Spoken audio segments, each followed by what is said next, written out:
Macron!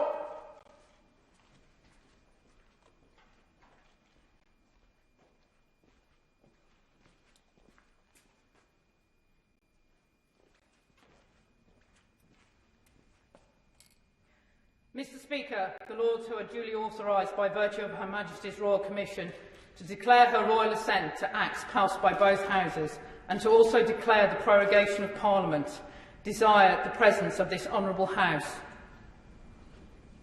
in the House of Peers.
Elizabeth II, by the grace of God, of the United Kingdom of Great Britain and Northern Ireland, and of our other realms and territories, Queen, Head of the Commonwealth, Defender of the Faith, to our right trusty and right well-beloved, the Lords spiritual and temporal, and to our trusty and well-beloved, the knights, citizens and burgesses of the House of Commons, in this present Parliament assembled, greeting. Forasmuch as in our said Parliament diverse acts have been agreed upon by you, our loving subjects, the Lords spiritual and temporal, and the Commons, the short titles of which are set forth in the schedule hereto, but the said acts are not of force and effect in the law without our royal assent, and whereas, in pursuance of the Church of England Assembly Powers Act 1919, certain measures, the short titles of which are set forth in the said schedule, have been presented to us in the form laid before Parliament, and forasmuch as we cannot at this time be present in the higher house of our said Parliament, being the accustomed place for giving our royal assent to such acts and measures as have been agreed upon by you, our said subjects, the Lords and Commons, we have caused these our letters patent to be made, and have signed them, and by them do give our royal assent to the said acts and measures,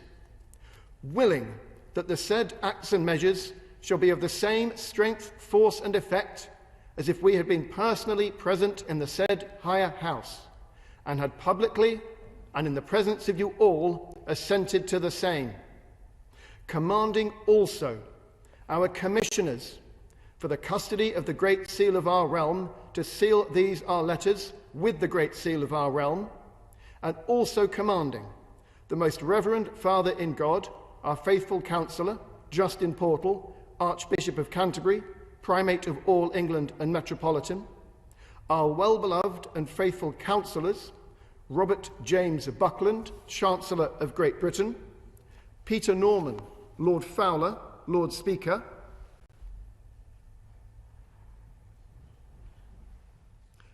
Natalie Jessica, Baroness Evans of Bowes Park, Lord Privy Seal,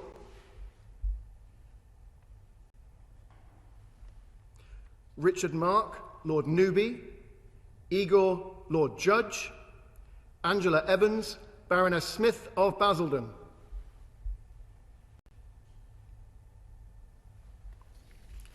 or any three or more of them, to declare this our royal assent in the said higher house, in the presence of you, the said Lords and Commons, and the clerk of our parliaments to endorse the said acts and measures in our name as is requisite, and to record these our letters patent, and the said acts and measures in manner accustomed. And we do declare that after this our royal assent, given and declared as is aforesaid, then and immediately the said acts and measures shall be taken and accepted as good and perfect acts of Parliament, and good and perfect measures, and be put in due execution accordingly. And whereas we did lately, for diverse, difficult and pressing affairs concerning us, the state and defence of our united kingdom and church, ordain this our present Parliament to begin and be holden at our city of Westminster the 17th day of December in the 68th year of our reign, on which day our said Parliament was begun and holden, and is there now holden, know ye that for certain pressing causes and considerations, us especially moving, we have thought fit to prorogue our said Parliament. We therefore, confiding very much in the fidelity, prudence and circumspection of you, our commissioners aforesaid, have, by the advice and consent of our council, assigned you, our commissioners, giving to you, or any 3 or more of you, by virtue of these presents, full power and authority in our name, to prorogue and continue our present Parliament at our city of Westminster aforesaid, on a day no earlier than Thursday the 29th of April, and no later than Tuesday the 4th of May, until and unto Tuesday the 11th day of May, then there to be holden. And we command you that you diligently attend the premises and effectually fulfil them in manner aforesaid. We also strictly command all and singular, our archbishops, bishops, lords, baronets, knights, citizens and burgesses, and all others whom it concerns, to meet at our said Parliament by virtue of these presents, that they observe, obey and assist you in executing the premises as they ought to do. In witness whereof we have caused these our letters to be made patent. Witness ourselves at Westminster the 29th day of April in the 70th year of our reign, by the Queen herself, signed with her own hand.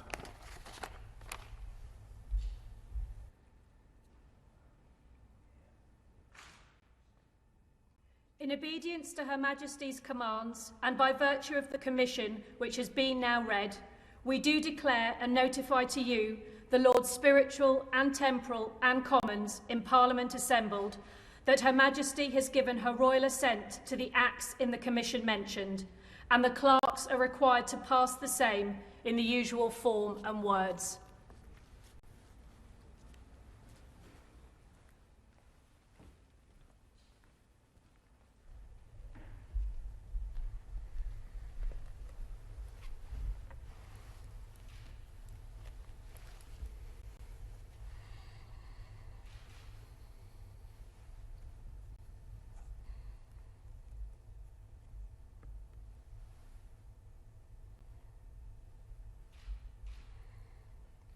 Trade Act.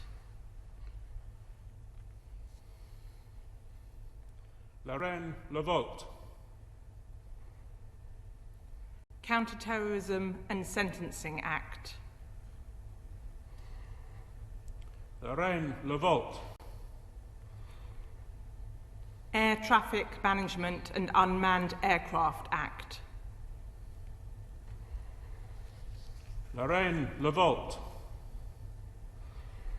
Non-Domestic Rating Public Lavatories Act.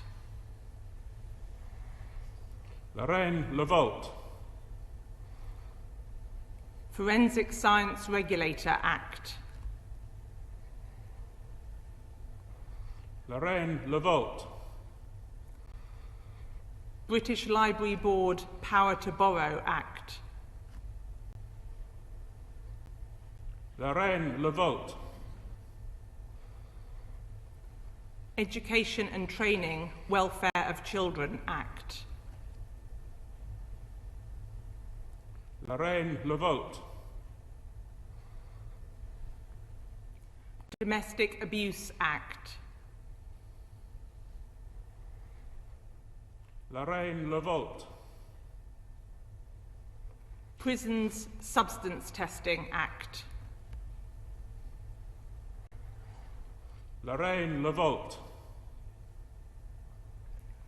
Botulinum Toxin and Cosmetic Fillers Children Act. Lorraine Levolt. Education Guidance about Costs of School Uniforms Act. Lorraine Levolt. Animal Welfare Sentencing Act. Lorraine Levolt. Financial Services Act. Lorraine Levolt. Overseas Operations, Service Personnel and Veterans Act. Lorraine Levolt. Fire Safety Act. Lorraine Levolt. National Security and Investment Act. Lorraine Levolt. Diocesan Boards of Education Measure. Lorraine Levolt. Cathedrals Measure. Lorraine Levolt.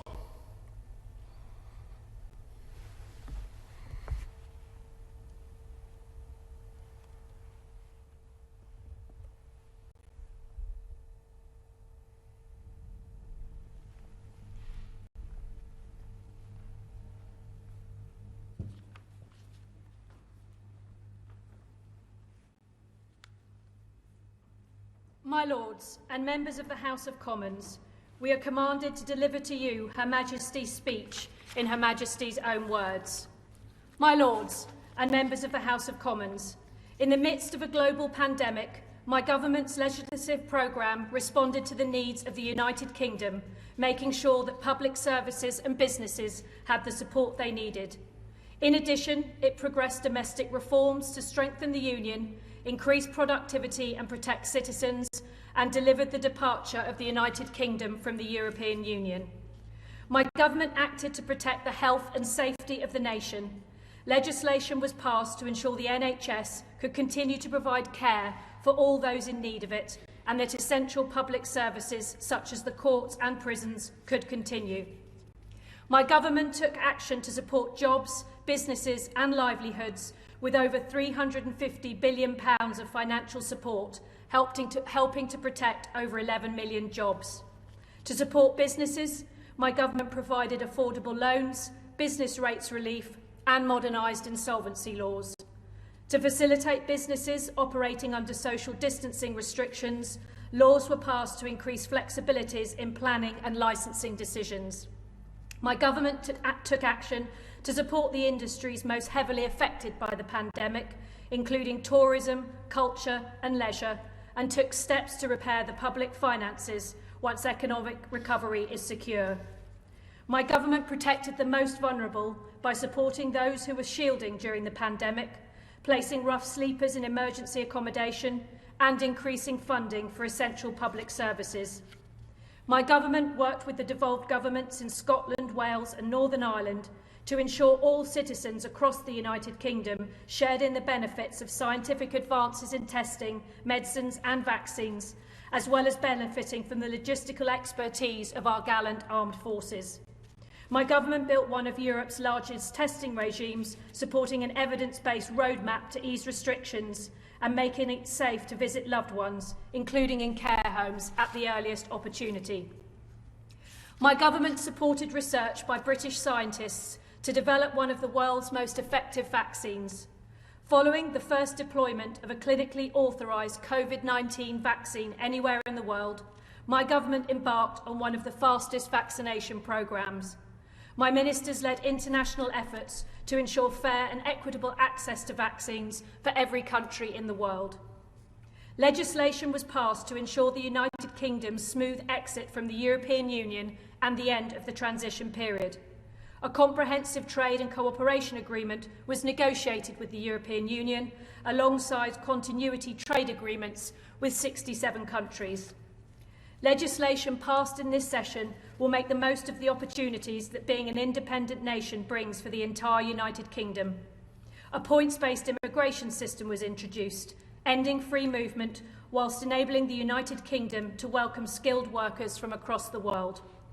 Hundreds of powers were returned to the devolved governments following the end of the transition period. Laws were enacted to enable the funding of projects which further the prosperity of all parts of the United Kingdom through shared economic growth, enhanced infrastructure and common cultural values. Legislation was passed to ensure the Union continues to provide an effective market for businesses, regardless of where in the United Kingdom they buy from or sell to. My government pursued an extensive programme of domestic reform. Alongside increased investment in schools and putting more police on the streets, my government prioritised the safety and health of the nation whilst pursuing economic growth and increasing opportunity across the United Kingdom. My ministers further supported the NHS by enshrining in law for the first time a multi-year funding settlement. Legislation was passed to ensure faster and safer access for patients to innovative medicines. My government prioritised investment in infrastructure and world-leading scientific research and skills. To unleash productivity and improve daily life for communities across the country, my ministers brought forward proposals to transform rail, road, bus and aviation infrastructure and modernise the planning system. Legislation was passed to accelerate the delivery of gigabit-capable broadband. Legislation was passed to ensure the United Kingdom's financial services sector remains open and internationally competitive. Pension laws were reformed to make it easier for people to save for later life. The security of the nation and its citizens remains of the highest importance to my government. New powers to protect the United Kingdom from emerging economic and cyber threats were introduced. New legislation passed in this session will ensure the security services have the powers they need to keep citizens safe. To tackle violence against women and girls, landmark laws were passed to address domestic abuse, including recognising coercive control and non-fatal strangulation for the crimes that they are. New measures were introduced to increase prison sentences for the most serious crimes, including terrorism, and to support victims and their families. To keep residents safe in their homes, steps were taken to apply building safety regulations to communal areas and establish a new regulator to keep buildings safe. My ministers have pursued policies to protect the environment for future generations, including by improving the sustainability of agricultural and fishing practices. Proposals were published to reform the energy sector and deliver net zero greenhouse gas emissions by 2050. My government prioritised creating green jobs, including plans to quadruple offshore wind generation. My ministers continue to lead the global effort against climate change, making preparations to host the COP26 summit in Glasgow. Funding was increased for developing countries to respond to the impacts of climate change. Legislation was passed to ensure that parliamentary boundaries are equally sized and up to date. Draft legislation was published to repeal the Fixed Term Parliaments Act. My ministers announced plans to invest over £24 billion in our gallant armed forces over the next 4 years. Legislation to strengthen the Armed Forces Covenant was introduced into Parliament. Measures to tackle vexatious claims made against veterans were passed into law. My government published a comprehensive review of its defence, foreign and national security policies and continued to promote freedom of speech, human rights and the rule of law. A new sanctions regime targeted human rights violators and abusers, including those responsible for human rights violations in Xinjiang. A new visa will enable eligible citizens of Hong Kong to live, work and make their home in the United Kingdom. My government worked closely with international partners to tackle the global challenges presented by the pandemic, including by delivering over 300 aid programmes and supporting girls at risk of being excluded from education. Additional funding was announced to prevent famine for over 7 million vulnerable people.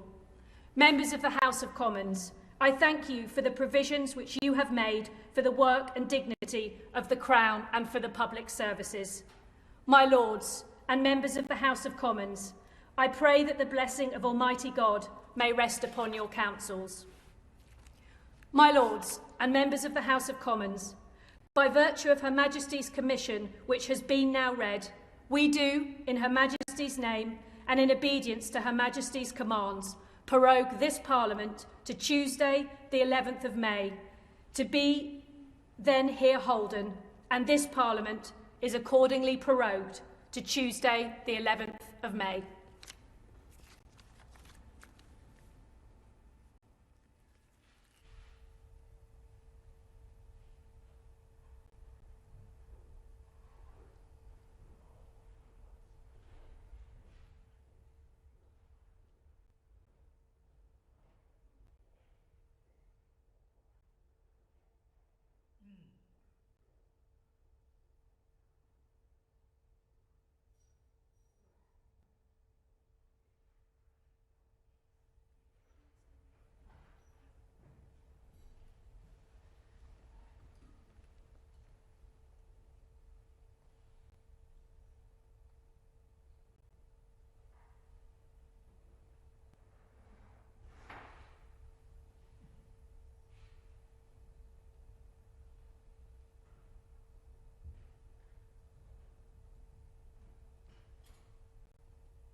everybody. Should we kick off? I have to acquaint the House that the House has been to the House of Peers, where a commission under the Great Seal was read, authorising the royal assent to the following acts and measures.